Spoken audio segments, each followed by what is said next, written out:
Bismillah.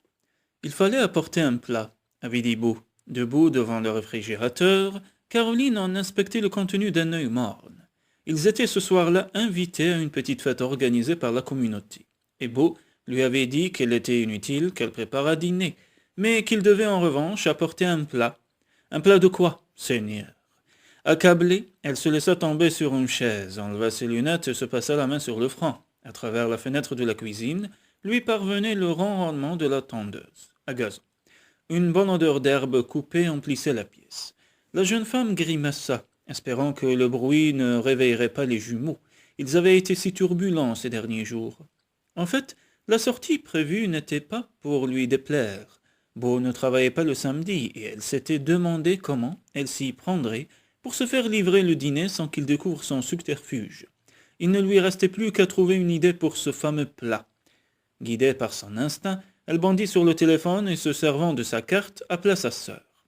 Colline décrocha la deuxième sonnerie. Caroline, enfin, je commençais à me faire du souci. Alors, comment ça se passe avec les jumeaux? Et as-tu découvert quelque chose à propos de Sam? En ce qui concerne les enfants, je crois pouvoir affirmer que tout va bien, mais je ne te cacherai pas que je n'ai pas une minute de libre, et que je n'ai donc pas eu l'occasion de mener ma petite enquête sur Sam. Vous n'avez toujours aucune nouvelle de lui? Aucune. Caroline décela une note d'abattement dans la voix de sa sœur. Si toute la famille considérait cette disparition comme un drame, Colline était celle qui en souffrait le plus. En qualité de cadette, elle avait toujours voué une admiration sans borne à leur frère aîné. Écoute, reprit la jeune femme, hésitante. Je t'appelais pour une raison qui va te sembler fumeuse. Il faudrait que tu me donnes une recette de cuisine. Le silence s'établit sur la ligne, et Caroline n'eut aucun mal à imaginer l'expression interloquée de sa sœur. Pour cuisiner quoi? Demanda enfin Colline. Caroline soupira. Elle aurait dû se douter que ses sœurs ne lui seraient d'aucun secours. Bonnie prenait presque tous ses repas au restaurant, et Colline avait des aptitudes culinaires identiques aux siennes. N'en parlons plus, je n'aurais pas dû m'adresser à toi. Caroline, aurais-tu la gentillesse de m'expliquer pourquoi tu t'obstines à livrer cette bataille pour la garde des jumeaux sur un terrain qui ne t'est pas du tout familier?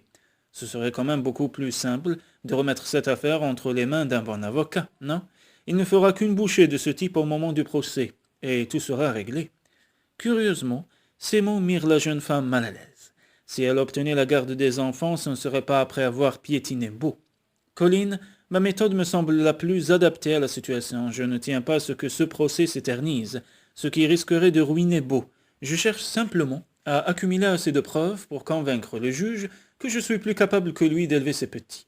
Et maintenant, il faut que je te quitte, parce que je n'ai toujours pas résolu mon problème.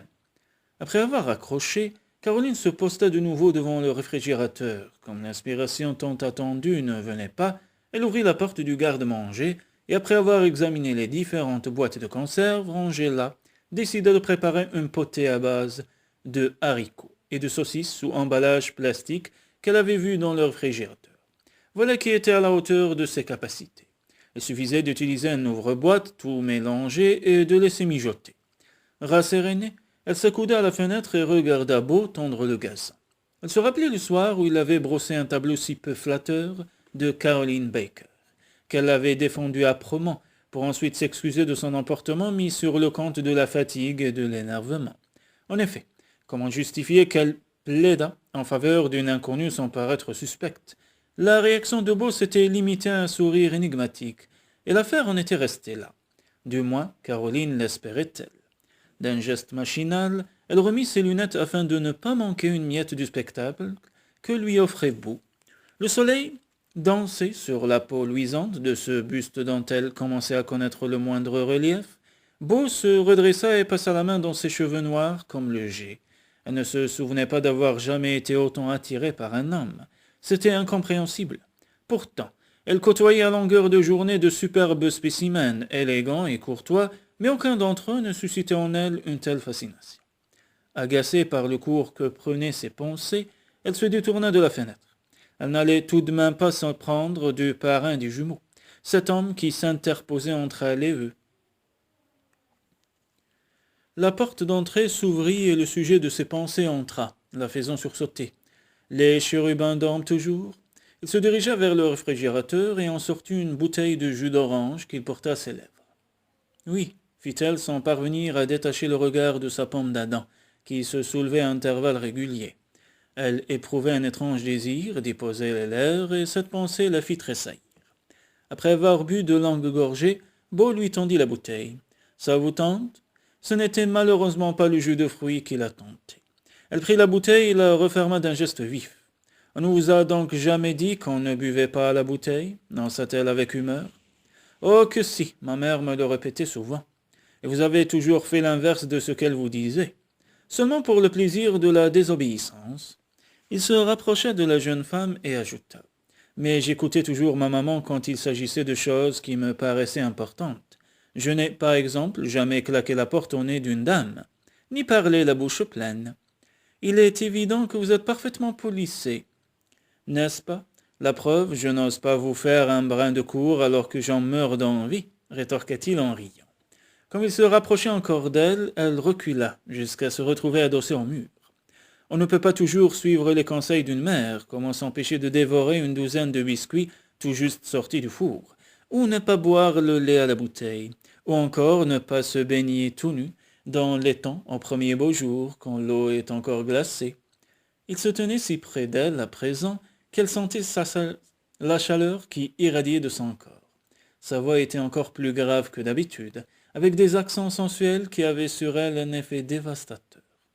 Voyons, mademoiselle Carol Cook, ne vous est-il jamais arrivé d'enfreindre les règles édictées par votre mère? Ses lèvres étaient toutes proches des siennes.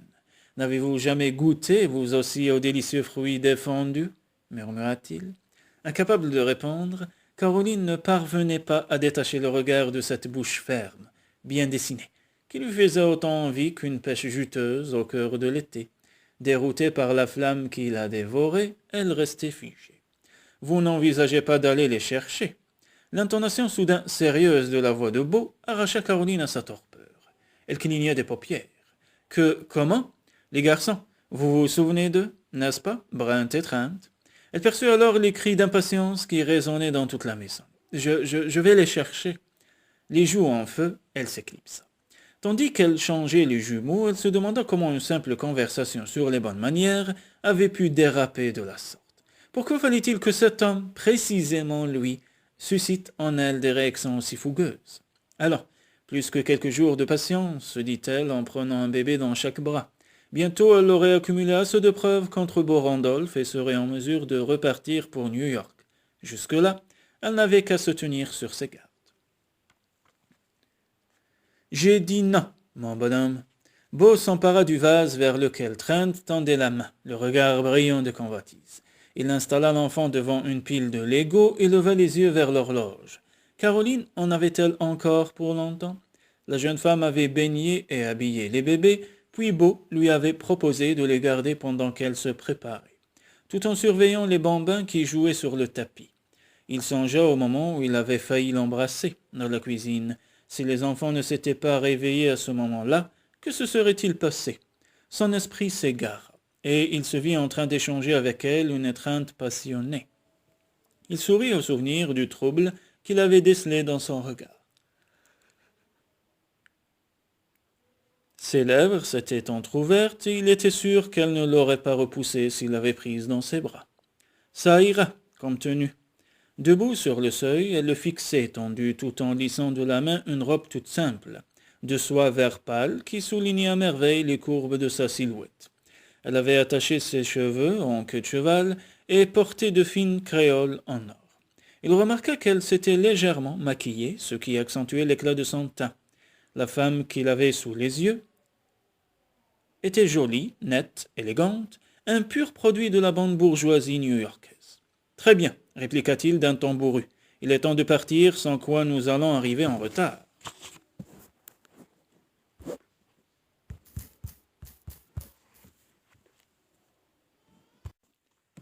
La salle de la mairie est à 2 pâtés de maison d'ici. J'ai pensé que nous pourrions y aller à pied. Parfait, ce sera un effet dommage de ne pas profiter de cette belle soirée. Ils installèrent les bébés dans la poussette et s'apprêtèrent à sortir. Ils sont trop mignons avec ces ensembles, s'exclama la jeune femme. Bois, qui est ça? Les jumeaux portaient ce jour-là des tenues de baseball identiques, seule la couleur de leurs chaussettes permettait de les reconnaître. C'est Bob qui leur a offert au moment de leur naissance, dit Beau d'une voix étouffée. Il a pris Mary dans ses bras en riant. Il lui a dit qu'il espérait bien avoir un jour l'équipe au grand complet. Sa sœur, son cœur, se serra au souvenir de la scène. La vie en avait décidé autrement. Caroline lui posa alors la main sur le bras et il vit dans ses yeux le reflet de son propre chagrin.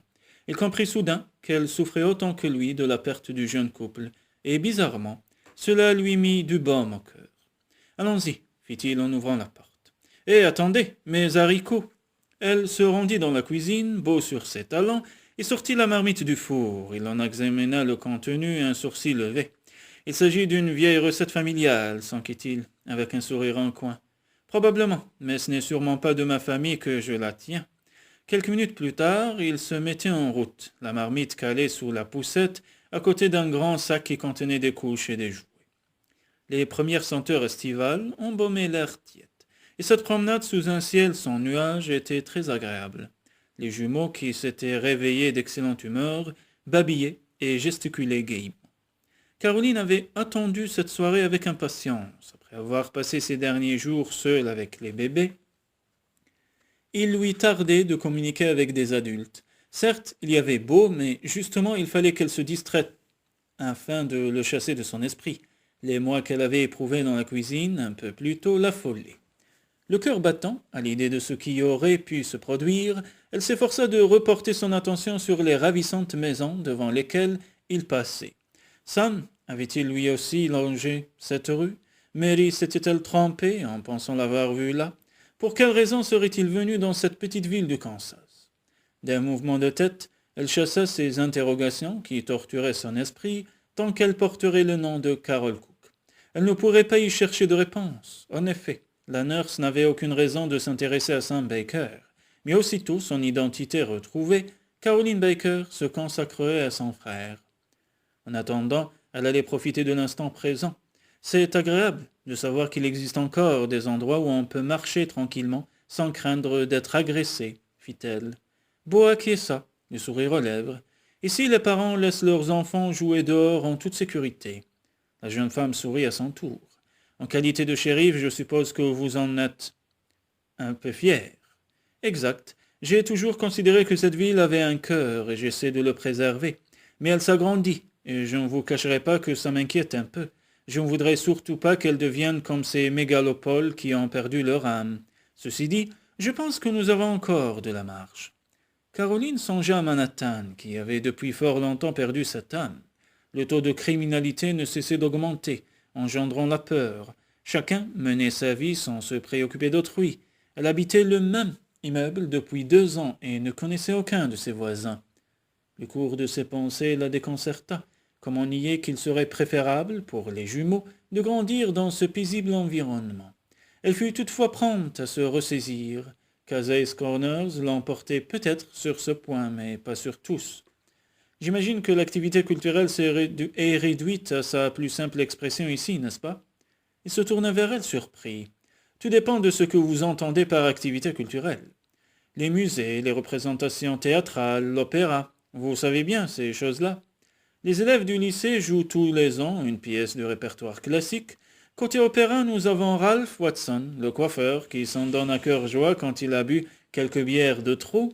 Et en ce qui concerne le musée, Ben Walker prend $1 par personne pour la visite de sa vieille bicoque, qui contient un nombre considérable de reliques de l'époque de la Prohibition, quand il sévissait avec son alambic. Caroline fronça les sourcils. Cette description, aussi pittoresque fut-elle, ne correspondait pas exactement à sa conception de la culture. Et à quel genre d'occupation se livrent les adolescents le week-end, par exemple? Beau s'arrêta pour ramasser un râteau que Trent avait jeté par terre. Nous avons un cinéma, un bowling. Ils organisent souvent des petites fêtes aux alentours du cimetière. Comme elle le fixait horrifié, il éclata de rire. Nos garçons ne sont pas fous.